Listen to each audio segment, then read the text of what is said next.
بسم اللہ الرحمن الرحیم نحمدہ ونصلی علی رسولہ الکریم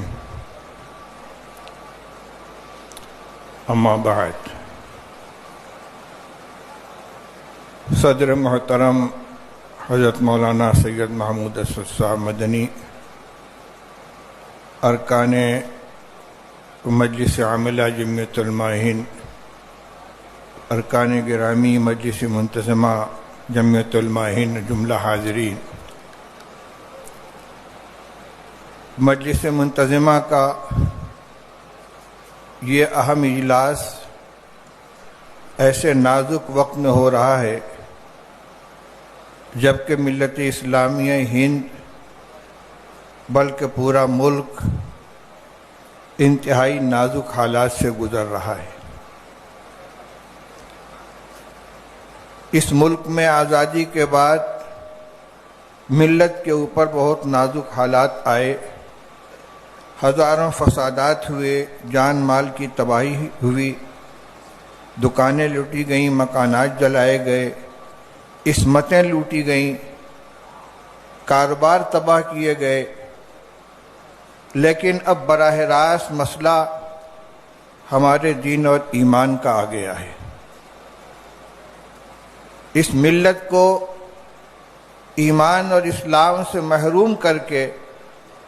ارتداد کے راستے پر لے جانے کی منظم کوششیں ہو رہی ہیں اور ہر سطح پر ہو رہی ہیں۔ ہم نام لیتے ہیں فرقہ پرست تنظیموں کا،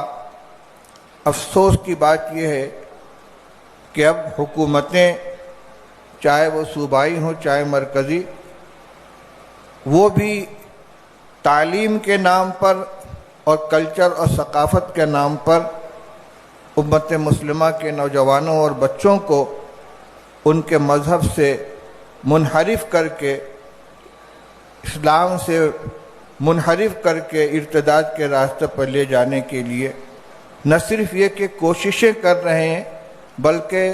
جبر اور شدت کا راستہ اختیار کر رہے ہیں۔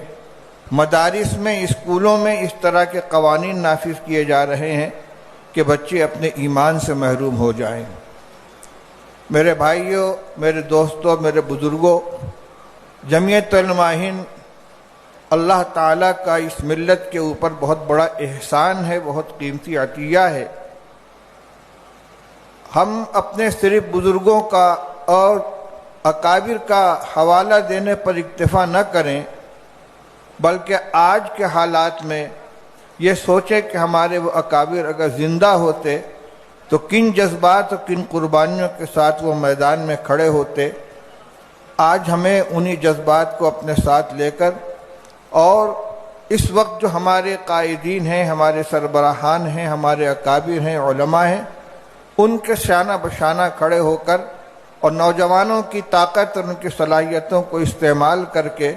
اس ملت کو اور اس ملک کو تباہی کے دہانے میں داخل ہونے سے روکنا ہے۔ یہ بات ہمارے سامنے بار بار آ رہی ہے کہ ہم صرف اپنی ملت ہی کے لیے نہیں بلکہ پورے ملک کے لیے، پورے ملک کے مستقبل کے لیے فکر مند ہیں، اور جس راستے پر ہمیں چلایا جا رہا ہے، یہ چلانے کی کوشش کی جا رہی ہے یا ملک کو لے جانے کی کوشش کی جا رہی ہے، یہ ملک کے لیے انتہائی تباہ کن ہے۔ اس وقت ضرورت ہے کہ بالکل نچلی سطح سے لے کر چوٹی تک جمعیت علماء کی تمام اکائیوں کو مضبوط اور متحرک کیا جائے۔ اللہ تعالیٰ نے ہمارے نوجوانوں کو، ہمارے علماء کو، ہمارے عوام کو، ہمارے بچوں کو جو صلاحیتیں عطا فرمائی ہیں، ان صلاحیتوں کو جمعیت کی پالیسیوں اور اس کے کاز کو بروئے کار لانے کے لیے اور ان کو مضبوط کرنے کے لیے استعمال کرنے کی ضرورت ہے۔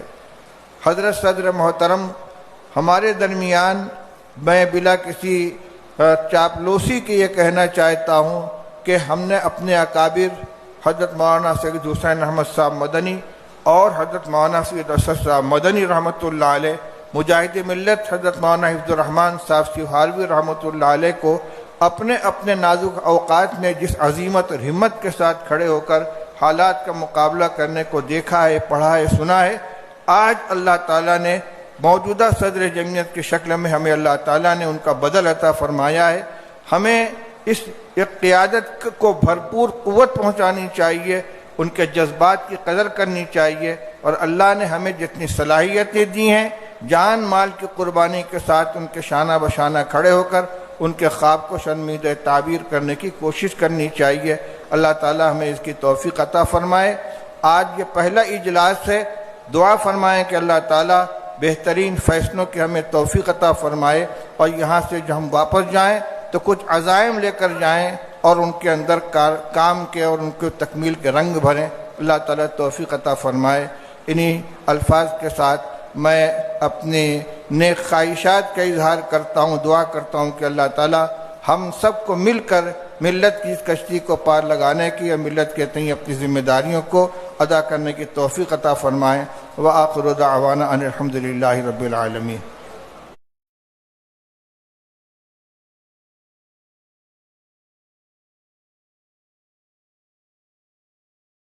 سید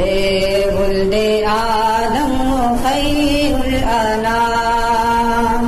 اس پہ لاکھوں درود، اس پہ لاکھوں سلام۔